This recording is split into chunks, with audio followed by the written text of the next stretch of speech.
મહેશાનંદજી, હમ આપણે હમણાં આખા દિવસના પુરુષાર્થમાં હવે કવિરાજના પદોને લાઈન લક્ષમાં રાખીને જે દાદા કેટલી વખત કીધું છે ને, અમુક લાઈનોને આપણે વાગોડવાની એમ કરીને, હમ હા, તો એ આ એક રાખ્યું છે આજે, એટલે હમ આખા અઠવાડિયા માટે હમ આ છે. હમ નામરૂપી પરપોટો દાદાજીને વશવર્તો એની આ લાઈન છે. હમ ચંચળ અવસ્થામાં આત્માનો અંશ નથી, હમ ચંચળતા જોઈ જાણે અચંચળ નીજ શક્તિ. હમ અનામી અરૂપી જોતો પરપોટાના ઉદય કર્મો, હમ અજ્ઞાવસ્થે બંધાયેલો પ્રજ્ઞા સ્થિતે ઉકલતો. હમ હમ બરાબર. હમ અંશ નથી, નામધારી સ્થૂળ સૂક્ષ્મ એ એ એ હા એ તમે તમે લખેલું છે, ના, તમે ખાલી તમારું કહો વાંચતો હતો, એટલે. એનો વાંધો નહીં, એ મારું નહીં, નામ બરાબર બોલું. છે, વાંચવામાં વાંધો નથી. તમે એક વખત તો વાંચી જાઓ ને પછી બહુ ના, વાંધો નહીં, વાંચી જઉં વાંધો. છું. હા, ખાલી તો ના ના, વાંચી વાંચતો જાઓ એટલે. હા, Deepakantji, વાંચે મોટેથી છે વાંચો ત્યાં ને સુધી ચાલશે. we need to Hindi also. Deepakantji, હું અંતરાત્મા દશાએ પ્રજ્ઞા શક્તિના અચળ નિજ શક્તિના દિવ્ય પ્રકાશમાં પુરુષાર્થથી જોયા જાણ્યા કરું છું. હું અંતરાત્મા દશાએ અનામી અરૂપી પરપોટા નામધારી મહેશના ઉદય કર્મોને જોયા કરું છું. અજ્ઞાનની અવસ્થામાં બંધાયેલો શુદ્ધાત્માની પ્રજ્ઞાસ્થિ તે નામધારી મહેશાનંદને ઉકલતો એટલે કે સહજ નોર્મલ કરતો જાઉં છું. એટલો હું છૂટતો જાઉં છું. અંતરાત્માથી પરમાત્મા થતો જાઉં છું. બરાબર છે. હા, આ તો ખાલી વાંચી લીધું ઉપરથી. અજ્ઞાવસ્થે બંધાયેલો પ્રજ્ઞા સ્થિતે ઉકલતો. હા, બોલો હવે. આ લાઈન રાખી છે. હા ત્યાં પેલું ઘણા બધા કવિતાના પદો માટે દાદાએ કીધું છે ને હા, વાગોળવાની. કે આ વાગોળજો એમ કે 1000 વખત, 5000 વખત, લાખ વખત બોલશો તો એમને એમ જ તમારા પરિણામ પામશે એમ કરીને. હમ હમ બરાબર.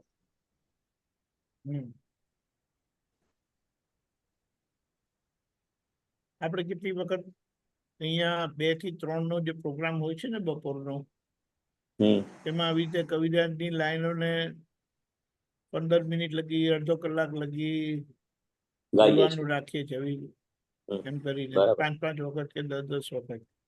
હા હા હા, બરાબર.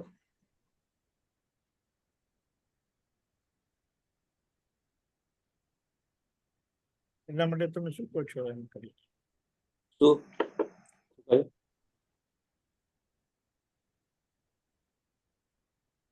સંભળાયું નહીં છેલ્લું?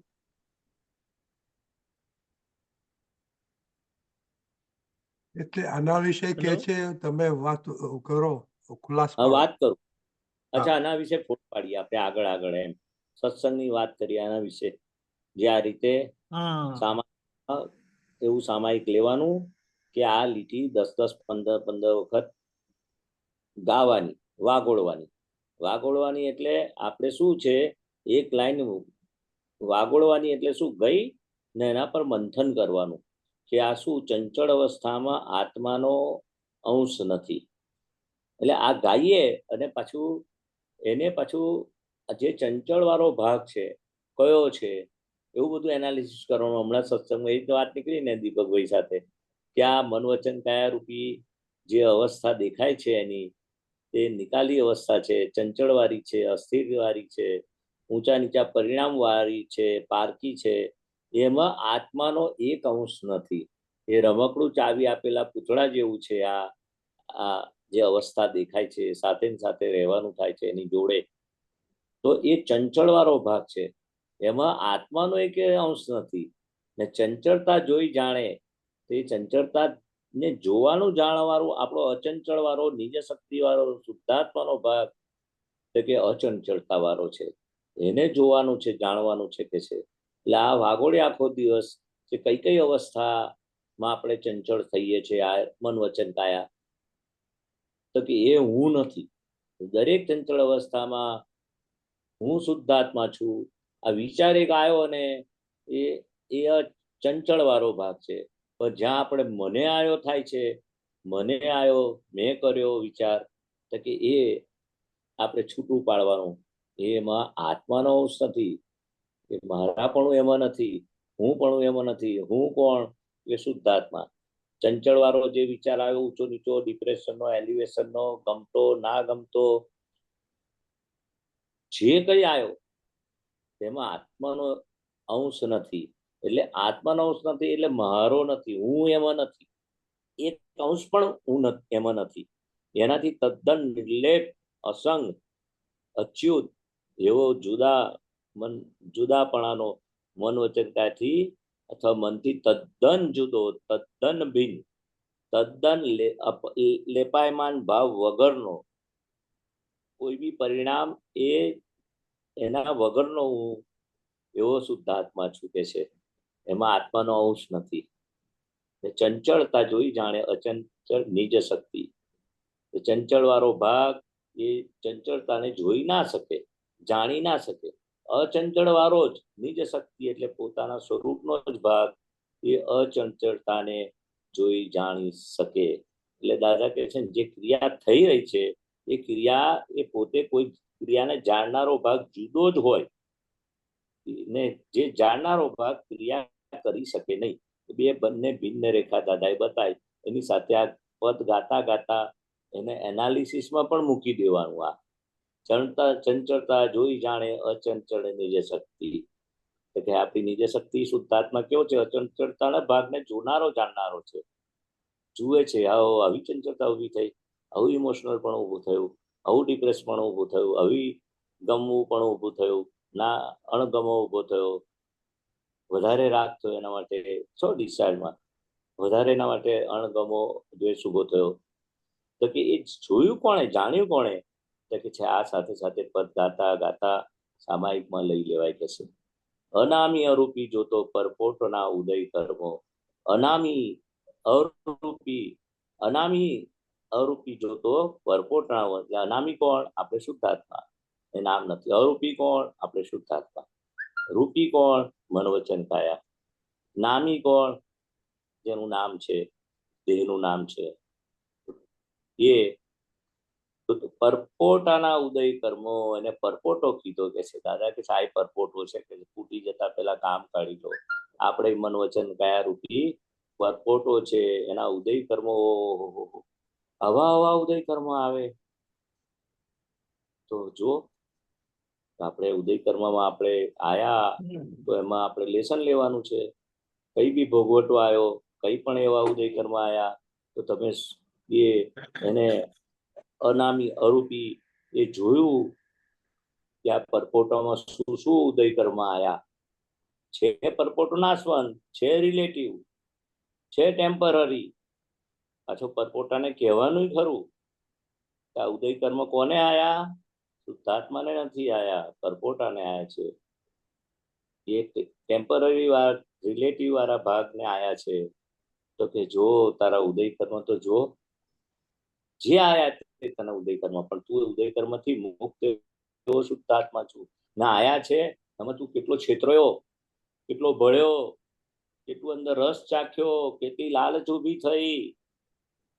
એ પરપોટામાં ઉદય કર્મના સકંજામાં કેટલો જકડાઈ ગયો, કેટલી ખોટ ખાધી અને કયો ધડો લીધો.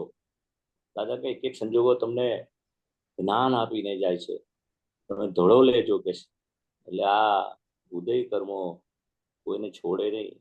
જેવો ભરેલો માલ એ પરપોટાના ઉદય કર્મોને આપણે જોનારા છે, જાણનારા છે. એવા રૂપી અનામી એવા કે એની સાથે સાથે એને એનાલિસિસ કરવાનું.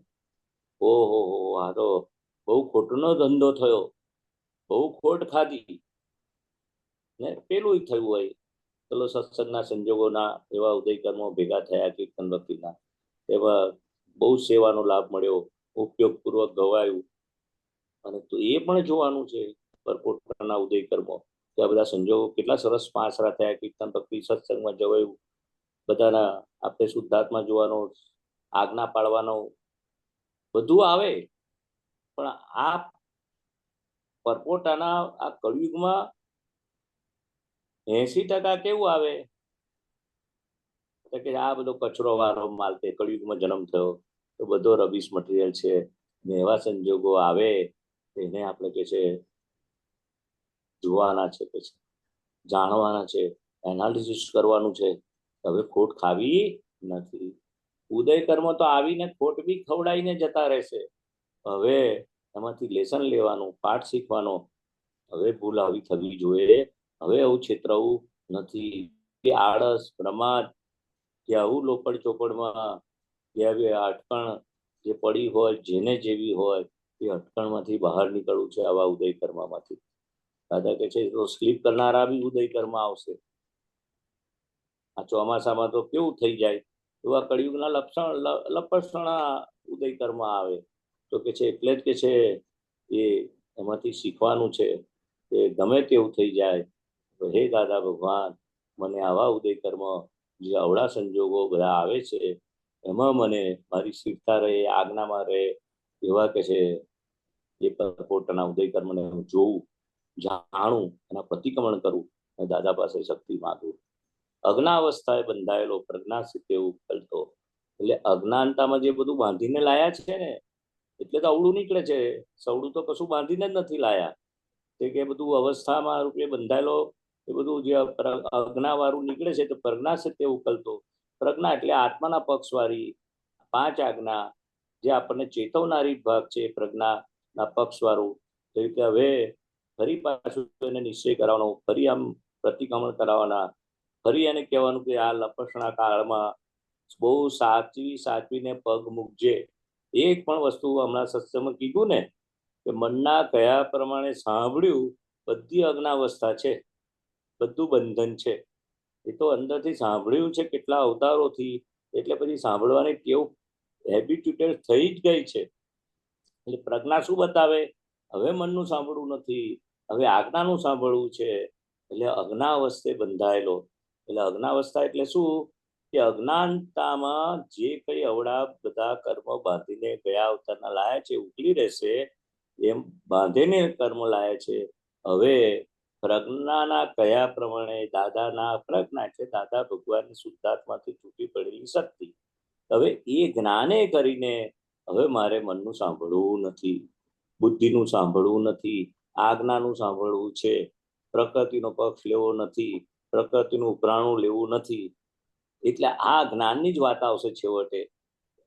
અજ્ઞાવસ્થે બંધાયેલો પ્રજ્ઞા સ્થિતિ ઉકલતો. એટલે પ્રજ્ઞા સ્થિતિ એટલે શું કે આ ગમે તેમ કરીને પ્રકૃતિનો પક્ષ, ફૂલોનો પક્ષ ના લઈએ અને આજ્ઞા કે શુદ્ધાત્માનો પક્ષ લઈએ કે નહીં તો આ કે છે પરપોટો ફૂટી જશે. અત્યારે શ્વાસોશ્વાસ છે તો દાદા કે છે કામ કાઢી લો, પ્રતિક્રમણ કરી લો કે છે. પછી ગાડી ઉપડી જશે તો કશું વળશે નહીં. આ ટૂંકમાં મને એવી સમજ પડી. એને વાગોડવાનું આ રીતે. તો સેન્ટર પોઈન્ટ તો આ જ લેવો પડશે, ભૂલોનો જ. કરેક્ટ. હા, જેમ કે જોતા આપણને પછી જેમ હું તમને જોઉં ને તેવી રીતે તમે જ પોતાને જોયા કરશો આખો દિવસ 24 કલાક. બધી નામધારીની, વિહારીની અવસ્થા, આહારીની અવસ્થા, નિહારીની અવસ્થા. એટલે પછી નાનામાં નાની ભૂલો પણ બધી દેખાવા માંડે, એની અસરો ના થાય અને આપણે સુધારવામાં સ્થિર થતા જઈએ. બહુ સરસ. જય સચ્ચિદાનંદ. દીપકાનજી, હા, જસ્ટ મને બરાબર મારો સ્ટડી નથી થયો, પણ what I conclude કે આપણી ચંચળતા જોવાની છે અને આપણે સેપરેટ રહે છે કે નહીં એ જોવાનું છે. Am I right? કરેક્ટ. ચંચળ ભાગને, નામધારીના ભાગને ઓળખવાનો છે. તે મારો નથી, તે હું નથી. Okay. કરેક્ટ. બરાબર. Okay. કારણ કે એની જ અસરો છે ને. મને કીધું, મને નહીં ફાવ્યું, મને ગમ્યું, મને ના ગમ્યું. આ જે બધું થાય છે ને એ જેમાં કશું બદલતું નથી એ અચળ ભાગ છે, અને જેમાં બન્યા જ કરે છે સતત એ ચંચળ ભાગ છે. એટલે કોઈ પણ વસ્તુ બની હતી નહીં, બની ને હવે પતી ગઈ એમ કે ને, તો ત્યાં સમજી જવાનું કે ત્યાં મારો ભાગ નથી, એ શુદ્ધાત્માનો ભાગ, પ્રકૃતિનો ભાગ છે. બરાબર. અને પ્રકૃતિને Okay. જોઈ જાણી એટલે જોઈ ઓળખી લીધી અને કીધું કે આ રિલેટિવ જ છે, મારે એની જોડે કોઈ લેવા દેવા નથી, એમ છૂટા પડતા જઈએ છીએ. બરાબર. Okay. અને સરવાળે બહારનો ભાગ નોર્મલ, સહજ, પ્રેમ સ્વરૂપ, એક હૃદય વાળો થતો જાય છે. રાઈટ? બરાબર. ઓકે. તો હજી વધારે થોડું પ્રેક્ટિસ કરવાની. Okay good. ઓકે, જય સચ્ચિદાનંદ. હવે આપણો ટાઈમ જય થઈ ગયો સચ્ચિદાનંદ. છે, તો વૈશાંતજી હા શ્રીમંત્ર બોલાવો. દીપકભાઈ બોલો. પ્લીઝ ફોલો કરજો. હા હા સરોજબેન ફોલો કરજો. હા, કઈ બાકી હોય તો કહો બીજું. ના, ના, પૂરું કરવું છે? શ્રીમંત્ર બોલાવો. હા હા. નમો વિતરાગાય નમો વિતરાગાય